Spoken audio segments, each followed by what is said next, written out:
So welcome back to today's video. We're off to the post office to send off some more orders from the benkispec.com website. Thank you all so much for copying some new merch. You guys are loving the jet tags. Put my tripod away. There is a lot happening today. We have people coming around. We're gonna work in the Chaser, clean this garage up. Super excited. But before we do anything, I'm gonna send off the orders to you guys. You should all be getting them very soon. The MR2 has been my daily for the past couple of weeks because, sorry I'm chewing, because the Camry's broken down. So this is the daily, boys. Start her up. Woo. Oh, no, not this time. Yeah, yeah.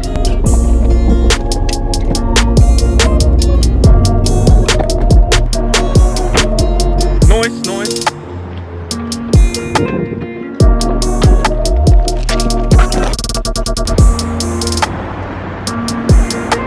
So we're here now, we're gonna start working on the Chaser. We've got PJ as well. You guys say hello, PJ? Hi guys. This is the man, the Turbo Kid man, my uncle. I'll move this out of the way.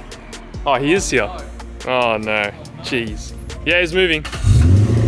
Ooh, damn. So yesterday we were having some sort of issues, or like breaking up issues. I wouldn't say they were really that bad because we only heard them every now and then. It wasn't consistent, it was sort of temperamental. PJ does reckon that we should gap the plugs, so that's what we're gonna do today. We're gonna quickly just replace the plugs and gap them to a specification that I'm not too familiar on yet because this is the first time I've ever gapping plugs, but yeah, it shouldn't be too difficult because we don't have the coil pack on there right now. Yeah, we'll just do it out here, I guess. Looking lovely and homeless today, fam. Well, look, my thought logic, right, is I love my white t-shirts, but you've seen in the past videos, especially when working on engines, they turn out grayer. So I made the... What's this, dude? What's that? You don't like the dirty mo? I'm just getting ready for Movember in like 6 months.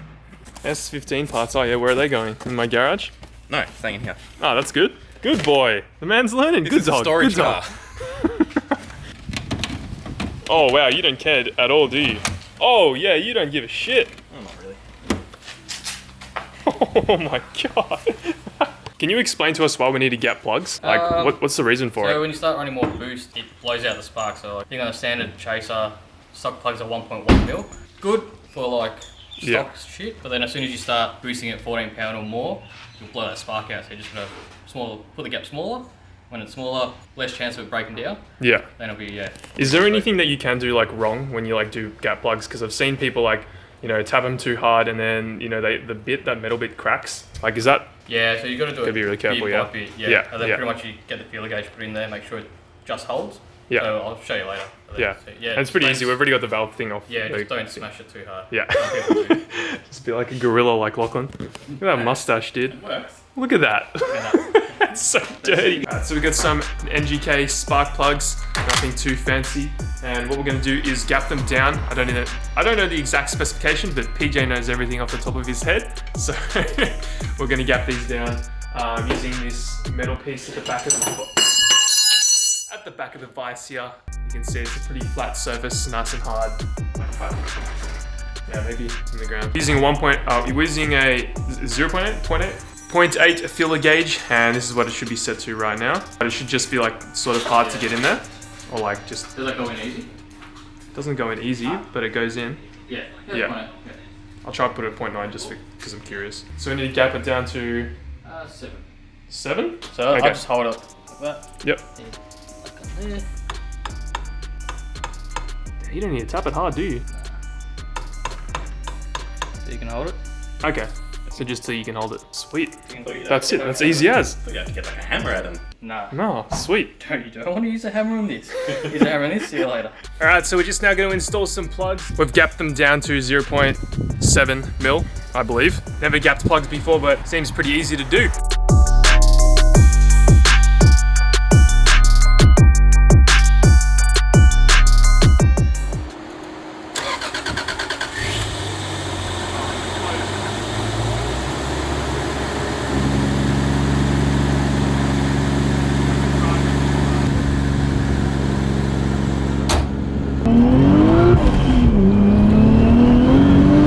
So So we just took the car for a drive. I didn't bring you guys along because I needed to concentrate and sort of hear if any issues were occurring. I brought PJ and Ash along, they're now gone. But even PJ was surprised of how responsive his own turbo kit was. So it's really responsive, you know, considering it's a larger turbo from factory, it's not really that far off in terms of spool time compared to the factory one. It's very responsive. The GTX 3076 Gen 2 with a 82 rear housing, and a lot of people say that an 82 rear housing is too large and laggy, but not in this case. It seems pretty good. Let's take this thing for a quick rip, and then we will install our wideband gauge because I do want to see my ratios. Now, a lot of you guys were very concerned about how I haven't had a tune in the previous video, so I saw a lot of you guys, you know, commenting, you know, what's with that. So from what I've been told, and from what I've been told from people that have built these engines and know exactly how they run, you can't lean the engine out with the stock ECU when the mass airflow sensor senses a certain amount of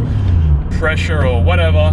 It will cut fuel, and you can't lean out before then. So I'm just regurgitating what I've heard, and it seems to be the theory on pretty much anywhere I look. And it's also been backed up by, of course, PJ as well. So it's pretty safe for the time being, but obviously we have an ECU coming on the way, and we definitely will be getting a tune and, you know, dialing this thing in very well so it's running mint and in tip-top shape.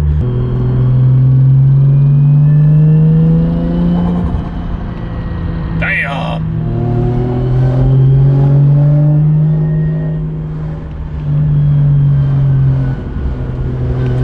It's a very loud exhaust. It's definitely louder because the turbo is more free-flowing. I'll give you that. Because it wasn't this loud before.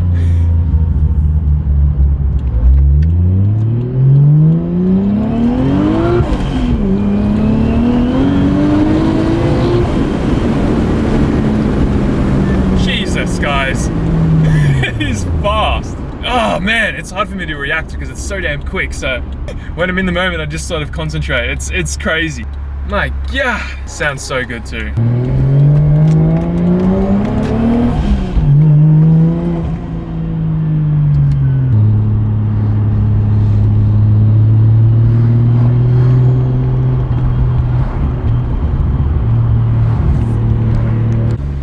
So we're just going through a strip of shops, and you'll be able to really hear the exhaust. I'm not even punching it or doing anything crazy.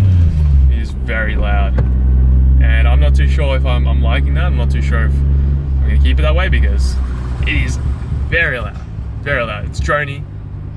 It's not too bad when you get the windows up, but still, it's a bit unpleasant. However, when you do want to drive it pretty normally, you do have the option of that. You just don't put your foot down too hard. And I also have the Varix muffler as well, so I can turn it off, but it doesn't let me drive as hard. I can't really hit boost when I close that Varix muffler because the opening is so small. It creates so much back pressure. So it's you go fast, have loud, and you go slow, and yeah, I don't know what I'm trying to say.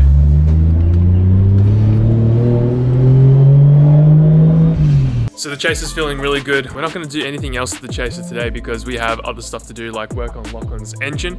That'll be going in very soon into the Benki MR2. Finally get that thing off the road and into a garage because it's been outside on the street for probably like a month now. But yeah, the Chaser's doing very good. What we're going to do now is just check over everything. Probably a good habit to do when you install new parts. So we're going to go check the oil level, have a look underneath the car to see if there's any weeping because don't want any oil leaks. And we do need to install that wideband gauge, but we do not have time for that. I need to fix the MR2 as well because the lights on it at the back aren't working. The brake lights literally don't work, so it's pretty dangerous driving at night time because you can't tell when I'm braking. It's just a little bit of a wiring issue, which is super annoying because they're connected all together now. So I believe it's called in series. If one goes out, they all go out. Yeah, so they're connected in series right now. So if one of these lights go out, they all go out. So it's probably what's happened. And this thing needs a clean desperately, but it's just been so bad. The weather's been so bad. I say that and I point at blue skies, but it's the middle of summer. It rained this morning. You want to tell us what you're doing, fam? Putting on my Fidanza flywheel. Your Fidanza flywheel, huh? My Fidanza flywheel.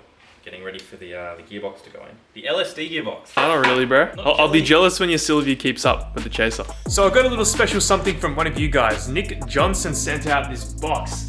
I have half opened it yet. I haven't fully looked into it. Super excited to see what's in here, but I've been messaging Nick for a while now because he's been helping me out with the Chaser, suggesting different things that I should do to it, and also we've just been talking about all these different cars and all. He's had many different cars. He's just got a Audi something. I forgot what it was, and he just got wheels for it and everything. But he used to have a JZX100, but he's now got rid of it, and obviously that has a 1JZ GTE VVTi as well, so same engine. He's had some parts just laying around that he obviously can't use anymore because he's gone over to the Euro side. So he sent me over this from his messages. So if you guys want to send me stuff as well, this is my postal address, PO Box 2178. Yeah, I'm super excited to see what's in here. Woo! So what do you reckon's in here, fam? I was supposed to go to a car wash thing with him and meet up with him, and he was going to hand me these things, but I was busy at the time, so I wasn't able to go. But he's given me these. I don't think I'll be able to use these, Nick, because I'm going standalone ECU, but maybe Lachlan or Nathan could use these.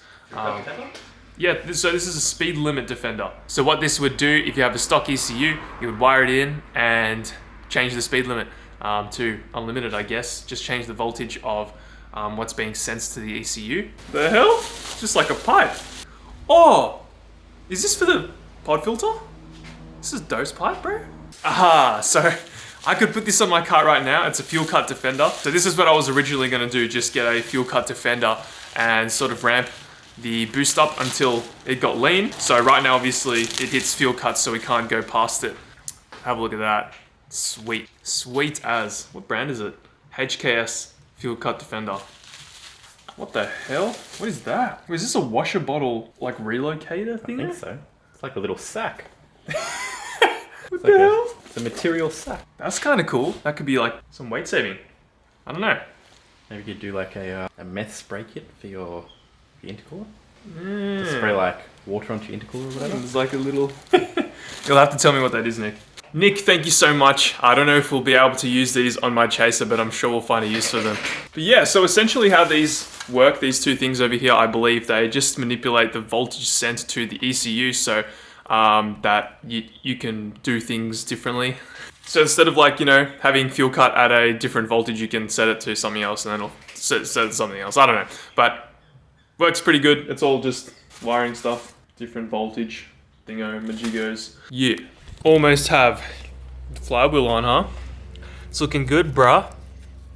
Looking very nice and expensive.